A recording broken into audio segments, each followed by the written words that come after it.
In today's video, I'll show you if you can open an expired link in Telegram. So let's get started.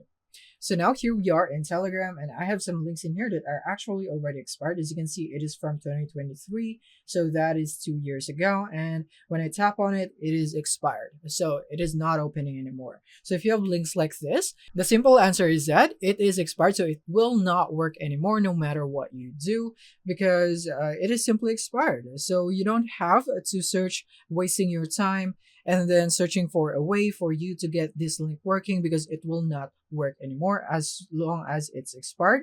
Or maybe you don't have a permission for you to access this link. That is why it is not working on your side. So you'd have to also verify first if you have access or permission to go or join that group by using that link. One method that you can try also is that you can go here into the link section. When you tap here on the name of the group or chat, and from here you should see the list of links, and then you can try accessing from here. I don't know why, but sometimes it worked for me instead of just accessing it here from the chat. So yeah, that's it on opening your expired link in Telegram.